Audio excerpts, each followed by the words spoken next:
हामी चाहिँ होइन अब 5 पोखरी टक्कसँग पुगिसक्यो होइन पुगिसक्यो अब पुगेर पनि हामी अब यहाँ हाम्रो होटल पनि बुक गरिसक्यो होइन अब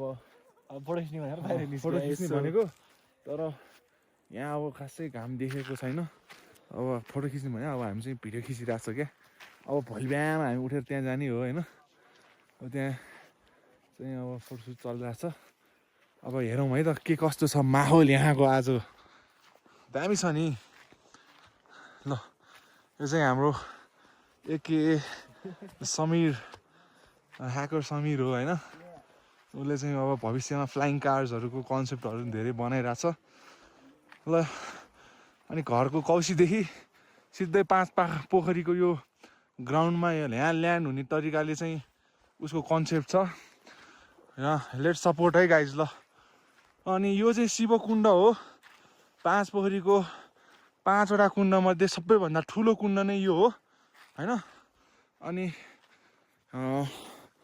मलाई चाहिँ खासमा यो डाइभ दिन मन थियो होइन तर देशकाल परिस्थिति अनुसार चाहिँ आज अलिकति मौसम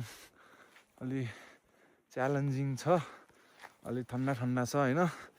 त्यही भएर घर पनि जान्छ बिरामी भएर घर पुग्न अलिक झ्याउनै हुन्छ ल यता आउनु है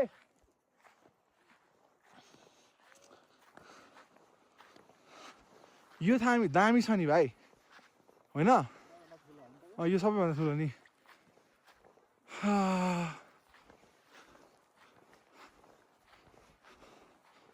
ल यो चाहिँ शिवकुण्ड हो यहाँ चाहिँ अब खोइ शिवजी आएर बस्नुहुन्छ होला अब नुहाउनुहुन्छ कि थाहा भएन तर मेरो आँट चाहिँ आज आएन नुहाउने त्यो पनि ठिकै छ हामी शिवजीका भक्त हे शिवजीले हामीलाई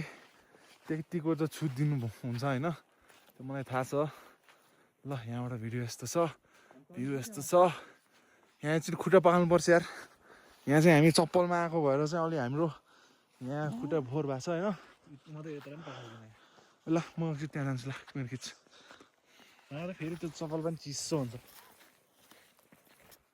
हुन नि हो यार त्यही गरमलाई नि होइन सर्दै तर यहाँ आइज न त्यही पनि ठिकै यसमा डाइनामिक रेन्ज दामी आउँदो रहेछ